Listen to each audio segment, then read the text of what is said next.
Well, good morning, y'all. I'm out here with my pack. The one in the middle, beautiful black female, Cane Corso. It's Dolce. Get back over here. Oh, she's running tucks off. This is Gypsy, the little pit bull puppy. Lucia with the turquoise. Oh, hawks are there. That's Lucia. Lucia's 1 year old Cane Corso female. So those are the two puppies.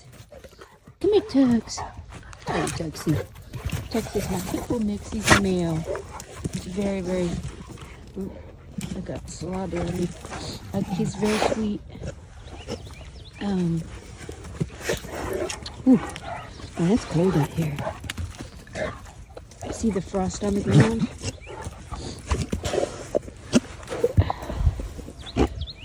Got my tea. And that's Ozzy. Ozzy, come on, Ozzy, he's on guard 24/7, y'all. He's my alpha male. He's about 5 years old. Uh-oh, here comes Dolce. She sees something out there. Get it, girl. What is it, Dolce? See, these are my two oldest Cane Corsos. She's 4, he's 5, going on 6. He'll be 6 in November 2024. Dolce. But yeah, it's usually just wildlife that they're guarding against. Usually we have some really big deer out here. Just coming out of the deer mating season, so there's a lot of deer. Gypsy! What's wrong, Gypsy? She's got something in her throat. Come on, let me see, baby. What's wrong with you? What are you doing? I think maybe she's got the hiccups or something. Gypsy! Where's that baby girl? But I'm going to try to go light my propane fire pit. I think the starter needed a battery, so I've got one in my pocket. Oh, it's cold. We're not used to the cold out here in Texas, y'all. At least not in South Texas.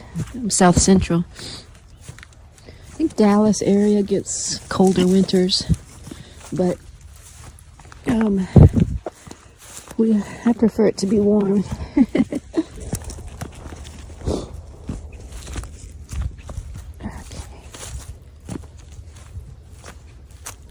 So, whew, my hands are cold. I kind of need some gloves. Finally got this insulated cup, so it won't warm my hands because it's insulated. So this is my favorite spot of the property. I'm out here in Texas Hill Country on a couple acres. Dude, she is looking good, y'all. She's a puppy. Can you believe it? Look at her structure. Oh, she's looking good every day.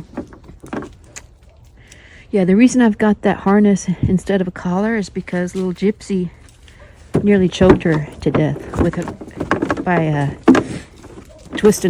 pulling on her collar, and it twisted on itself. So I've got their collars because I have a doggy door that requires the little tag on their collars to open it. And I took it off. Oh, sorry, I'm taking it off when my new door comes in. The new doggy door that doesn't require a tag for them to open. Yeah, you got yourself a stick. More like a branch. These Cane Corso are so funny. They always pick the biggest tree branch, carry it around like a stick. Okay. Let's see if we can get this thing fired up for some heat.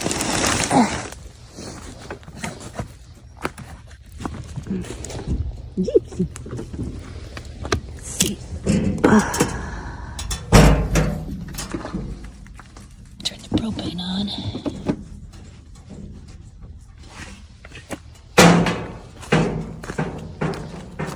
Good Lord, her structure, y'all. Okay, let me see how I... Okay, well, that did the trick. Actually, I replaced the battery from the igniter. Still didn't work. So I'm using this handy dandy electric lighter that my sister got me for Christmas.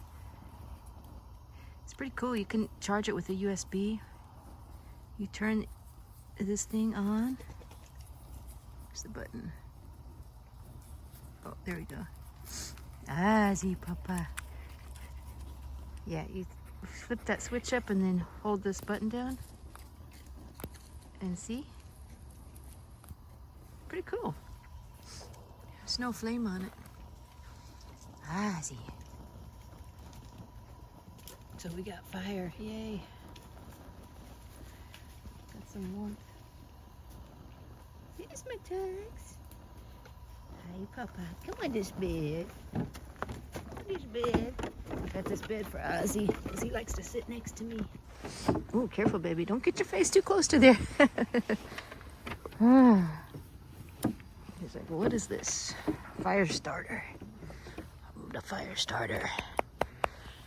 Oh, but yeah, so yeah, because Ozzy likes to lay next to me, so I got him this little bed here.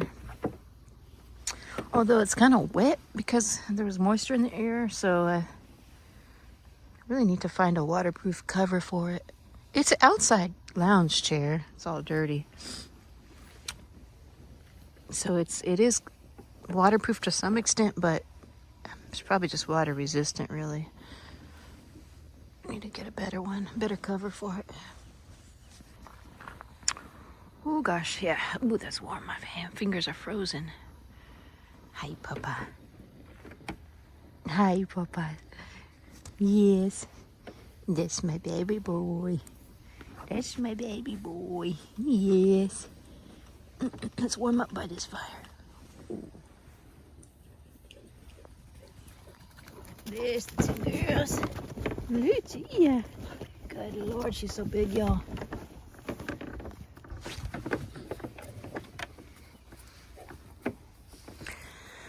Well, just checking on with everybody, say hi. And I'm just trying to plan out my day. I've got a lot of yard work I gotta do today.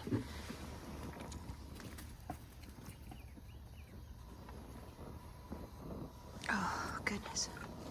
Trying to warm my hands up. Hi, Papa. Oh, Gypsy does this little ambush, low crawl towards Lucia. Hi, Darky. He's probably smelling the sunscreen on my face. Yes, yes. Yeah, I've got sunscreen. I always put sunscreen even in the winter because the sun's always out here. The thing that'll age you the quickest is sun. Sun and smoking. I try to avoid both. I love the sun though. So I just live with sunscreen on my face. Because I just love being out in the sun. My baby boy. This is my baby boy.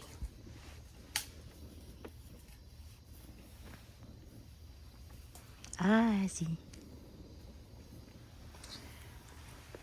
Lucia's over there gathering firewood. See, that's one thing you can do when you go camping. You can employ these dogs to gather your firewood. Lucia, good Lord, y'all.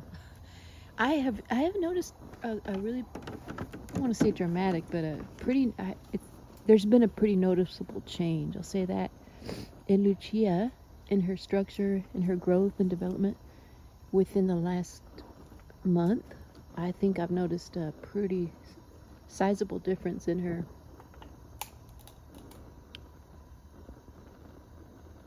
And she was standing next to Ozzy the other day, and I swear, from a distance, I couldn't tell them apart because she's just about as tall as him. Yeah, I measured Ozzy. Ozzy is 28 inches at the withers. So 28 inches tall, which is very tall for a Cane Corso, the higher end of the spectrum. Hey, Papa.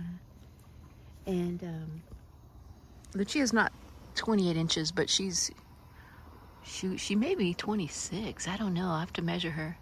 But she's She looks, you know, from a distance, she looks almost as tall as him. But it's just amazing to me. Oh, Lord. Yeah, this is why I got the fire pit. It's nice to sit out here on chilly mornings and evenings. Hey, Whoopa. Oh. This is the life, y'all. Well, I'm a little bit worried about getting some neighbors here pretty soon. I moved out here into this property that was pretty, it's a gated community. It's pretty undeveloped. When I first moved in 2 years ago, this house was, you know, just being built, and I didn't have any neighbors except for the neighbors behind me, which aren't part of the subdivision. It's in a different community, but they just happen to be backed up behind me, and they're really nice neighbors. So I've been really enjoying not having, you know, too many other neighbors, like in the front and on the sides of my property. But that property, you know, where I call the mosh pit, where I was at the beginning of the video back there, it's you know, where I always look out at the dogs playing, and there's an open field where I look out at. It's a gorgeous, just open land. Well, the lady that owns that, she's about 98, probably 99 now. Real nice lady. She lives in front of it, and she bought that property in the early, I think in the 70s, she said. Real cheap, she bought that land. But, you know, she's not going to be around forever. She's 99. And so I asked her, what do you plan on doing with that property? Because she doesn't build on it, because she likes to feed the deer that roam on that property behind her. And so I asked her, she got some slobber there, and she said, well, it'll go, you know, I'm going to will it to my daughter and my son-in-law. Well, her son-in-law I've met because when I was building that fence, you know, he had a contention about part of that fence being on his property. So we had to adjust the fence line to make sure he was happy. I got another survey out there, and we figured it out, and everybody's happy. But so, you know, he's real friendly. He and his family helped me do some yard work around that time too. So anyways, I asked him recently, what do you plan on doing with that property once you inherit it? And you know, I think at one point he said he was gonna most likely sell it. Recently he said they're not sure yet. I think he just doesn't want to commit to anything yet. But yeah, but I'm kind of worried that if he sells it and someone buys it, I'm just gonna get neighbors, and then I'm gonna have to build a privacy fence, and I can no longer look out at that open land. It's about, I want to say it's an acre and a half, maybe. It's between 1 and 2 acres. I'm not sure if it's 2 acres yet, but it's definitely at least an acre. And an acre in this area goes for about $150,000 right now. And so it's pretty pricey, y'all. The prices have gone up, of course. It wasn't like that when I first bought this property. But I'm hoping I can buy it whenever the time comes. I would say with, you know, I have to be ready to buy it within the next year or so. Shoot, possibly even this year. Hopefully it's not going to be this year. I hope she lives forever. But that's not going to happen. So I got to really be trying to figure out how I'm going to acquire that property. Because if I can't acquire that property and they do sell it and somebody does start to build on it, I may just be looking to move. Because it'll defeat the whole purpose of living out here in the country. So the reason I moved out here was so I could avoid having too many neighbors. So I lived in a suburban neighborhood in San Antonio before I had this property. And I only had Ozzy and Tux at the time. And I got Dolce late at the tail end of when I was living in that property. And it was it's like I said, a suburban neighborhood in San Antonio. Really nice neighborhood. I lived in a cul-de-sac, but I was flanked on all sides by neighbors. And, and they, in suburban neighborhoods, they build the houses pretty close to each other. I had a decent sized backyard that was fenced, and the backyard was, I think, almost a quarter of an acre. But, enough room for the dogs to run comfortably, but nothing great, nothing like this. But yeah, my neighbors would constantly complain. They were nice. They were all nice neighbors, but they constantly complained. Like when you go to work, all I hear is your dogs barking. Because we also had deer in that neighborhood, so they would bark at the deer. And they would also, bark at the neighbors when they would come out. The neighbors, they were retired, and they had a pool, and they would go out and to enjoy their pool. And they barbecued every day. So every time that the husband would come out there, of course, Ozzy would bark, and probably not consistently, just like he does now. It's a warning bark. Like, hey, I'm here. Don't come near my property. But it would really intimidate the guy. And I tried all sorts of things, I even gave him some chew toys that he could give to Ozzy when I was at work to make friends and everything and introduce them separately. And you just can't take the protective nature out of a Cane Corso. As much as I introduced him to the neighbor and everything, Cane Corso's gonna bark unless it's a pack member. And the neighbor, although he knew the neighbor, probably knew the neighbor wasn't too much of a threat, but the neighbor wasn't a pack member, and the neighbor wasn't family. Ozzy won't bark at my family like my dad and my brother. I think he knows that even though they don't live with me, they're family.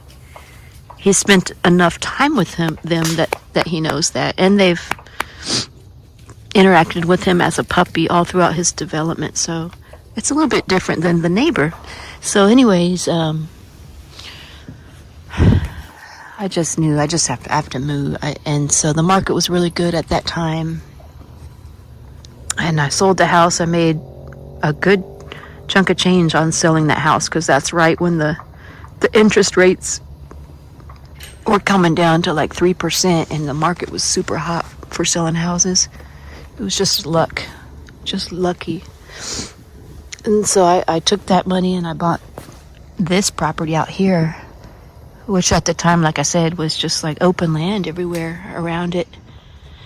But, it's a newer community, and they're just building every day. They're building. So I might even be getting neighbors on that side. I'm trying to. Everyone that comes to look at this property, I tell them, I say, I hope you don't mind a pack of dogs that bark very loud, because that's the reality of what they're going to have as a neighbor. But anyways, y'all, yeah, that's what you have to consider when you have this breed, that your neighbors are probably not going to be very happy with you. It's going to cause a lot of contention, even if they're nice neighbors. They're going to like, hey, I got to live with this. The bark of the Cane Corso is very, very loud, y'all. It's extremely loud. It's not like any other dog. You could probably hear it a couple streets over.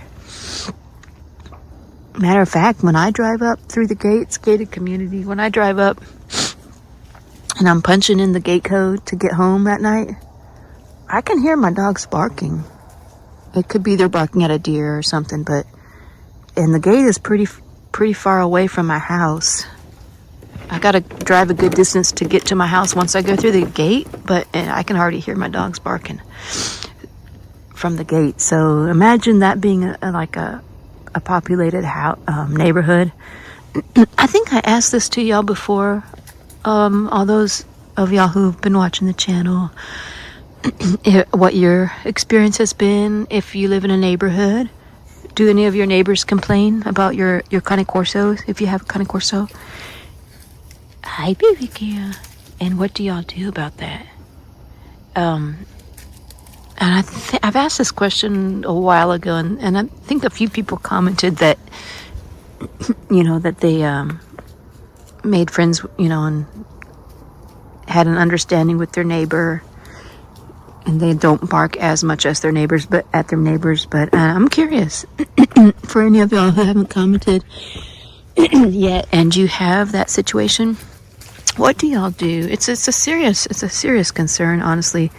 And I take it for granted living out here without too many neighbors right now. I take it for granted that, you know, I'm not always worried when my dogs are barking that, you know, I don't want to upset my neighbors. In fact, the neighbors behind me, when I first moved in here, the first thing I did was, you know, exchange phone numbers with them, introduce them to my dogs through the fence, of course, you know, and just tell them, hey, whenever my dogs are bothering you, I don't care what time of day it is or night, text me, let me know if it becomes a problem. You know, and we'll see what we can do. But so, and then in the first months that I was living here, when my dogs would go ballistic over a deer or something, I would text them and say, "Hey, sorry about that. Sorry about the dogs. Are they bothering you?" So, you know, just to let them know that I'm not being a jerk about it, and that I do care about, you know, if my dogs are bothering them. And so they were very nice about it.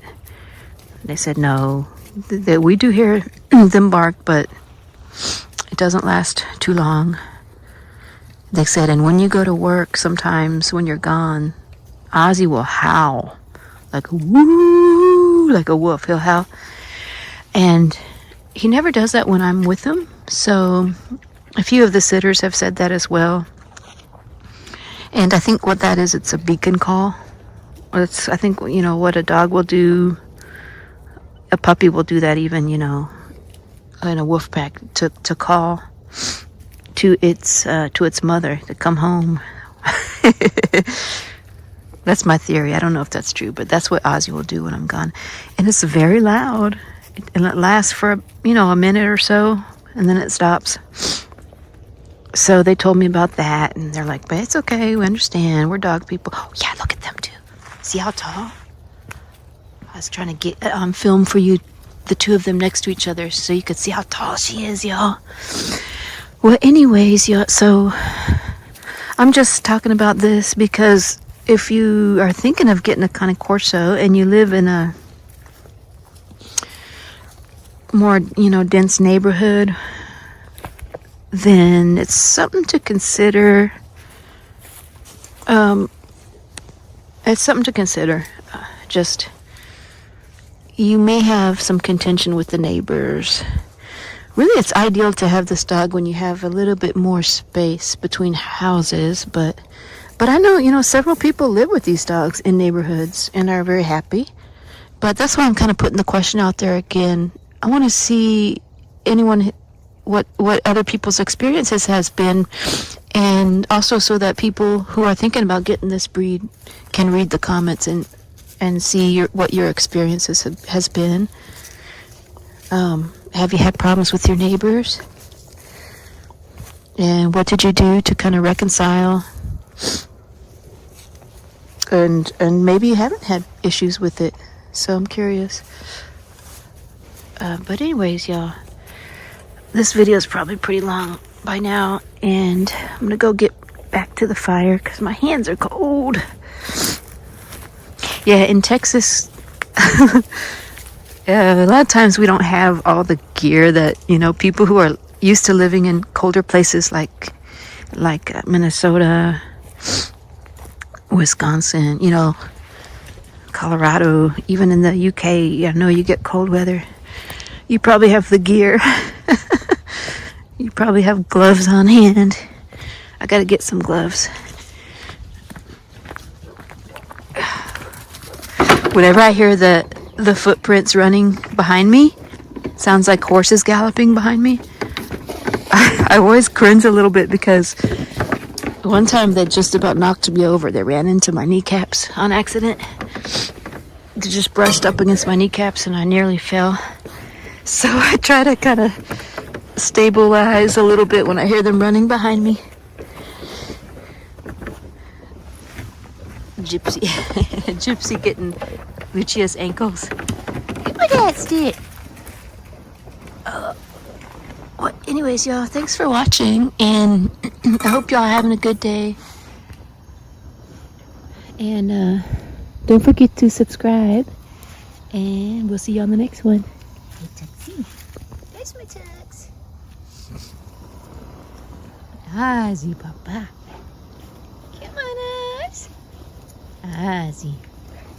He got the sun in his eyes. Come on this bed. Hi. Ozzy.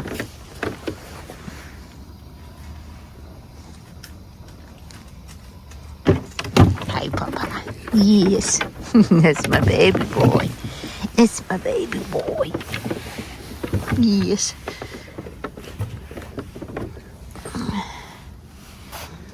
Just make a boy, Oz. Are you hungry? You getting hungry? You gotta go get your breakfast. Okay, bye-bye.